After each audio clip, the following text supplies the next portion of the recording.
So this is going to be how to have charisma on camera. Step one, be present. What do I mean by be present?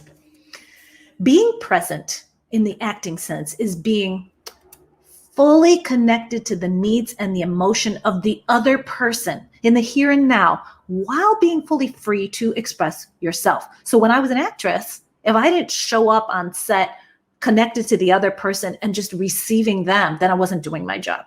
If my only concern was, what is the director going to think of me? Or what's my angle? You can't think about anything like that when you're an actor. You're going to be a shizly actor and you'll never get cast on television or in movies. Okay. And I got cast in both.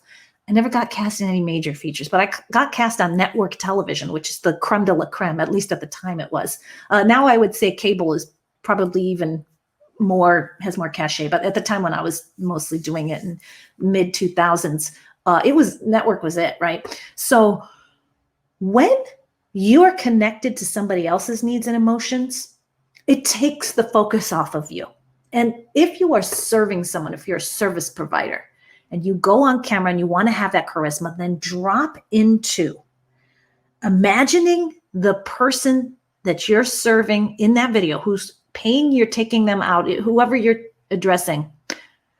Imagine they're inside that lens. Imagine the horrible situation that they're in. So for today, I can remember when my client came to me and said, I feel like, because she came from a corporate background, and she said, I feel like all my charisma has just been stamped out of me all these years that I've been having to conform to a corporate mold to represent the company, to not stick out too much for fear of being cut down by, the cutthroat other leaders in her firm, especially if you're in a highly competitive field, especially if your company has a lot of restrictions. Your personality can sometimes be crushed. And yet when you go on camera to inspire your team or to do a sales presentation or to impress those heavy hitters, guess what? The charisma has to come flying through, or else people will go bye-bye. Why? Because there's Zoom fatigue. So to be present, focus on the exact situation of that one person who brings out the best in you. Really tap into what they need. Think about their horrible situation that you are going to solve. So all I have to do is think of that client, think of how nervous she was to talk to this group, and I will immediately come back to being more interested in her fate than my own. My ego goes whoosh, and suddenly my empathy and my desire to serve is first and foremost. So just pretend that you're serving a client. Pretend you're getting paid $500,000. And in some cases, you are being paid $500,000 to serve that client on camera, in which case, if that's it, then really tap into that motivation. But if you're not being paid that amount, then just pretend you are. Just raise the stakes. That's what we do in acting in order to have the motivation and the impetus and the drama behind what we do. Step two, which is connect through that lens. Your conduit to the viewer is the lens.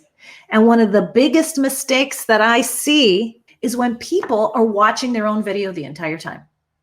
Now, it is important if you're in a Zoom meeting and you have to connect with somebody or understand their body language or receive their message, that you have to watch them. But when it is your turn to speak, if you are speaking for a long period of time, or if you're making an important point and all you're doing the whole time is watching your selfie video the whole time and you never look up at the lens, people are going to really disconnect from you because they're going to feel like, what's going on?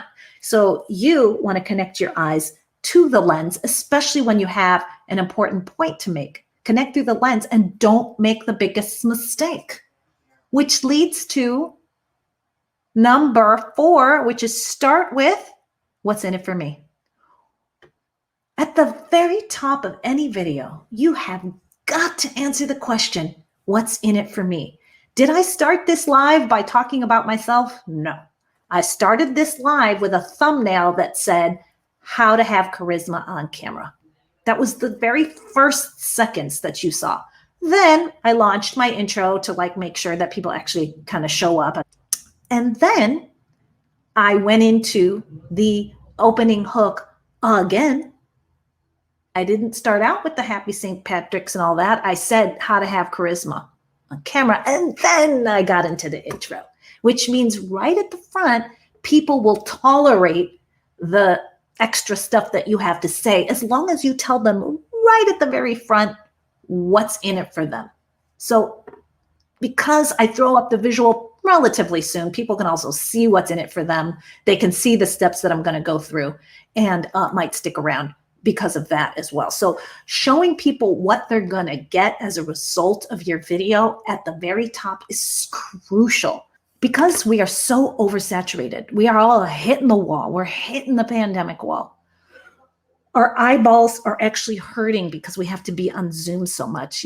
We have to be on Zoom to say hi to our grandma and mom, and we have to be on Zoom for work. And I'm just exhausted, and everybody's hitting the wall. And so what that means when your video comes out is that everybody's dying to ignore it. They actually have to have a really good reason to stay. And that is why the opening hook is so important. The other reason, and we're going to get to step number 5 right here, the big brand promise. The reason that step number 5, knowing what your big brand promise is so important is that we are leaving the age of information, entering the age of intuition. And intuition is an unconscious feeling that guides your decisions in an instant.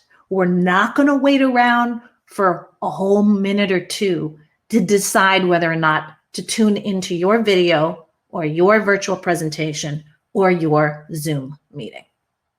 People can hide the fact that they're not actually paying attention to you, even if they're on camera. They can just pretend that they're taking notes, but in reality, they're reading the latest edition of, I don't know, Cosmo. Does that date me? Cosmopolitan? Anyone? Okay, so what we're going to do instead is we're going to embody that hit of visceral energy. It is an energetic, unconscious decision that people are making in the age of intuition. Intuition is that inner knowing that's going to guide people. So when you come on camera, you want to start with that hit of warm, inviting energy. And those are the 5 steps to having more charisma on camera. So don't you worry if you're going to be going on an upcoming presentation and you're scared. Just remember this. Forgive yourself. Everybody's going through it right now. And everybody is going to expect imperfection. We're frazzled. We're fried. We're all hitting the wall, okay? And so don't put so much pressure on yourself because that's only going to make matters worse. Instead, breathe in, breathe out, connect your eyes to that lens. Decide that imperfection is going to be your friend. Roll your shoulders back, widen your body language, have that warm, inviting smile just on the tip of your lips, like so, and begin and go forth with confidence.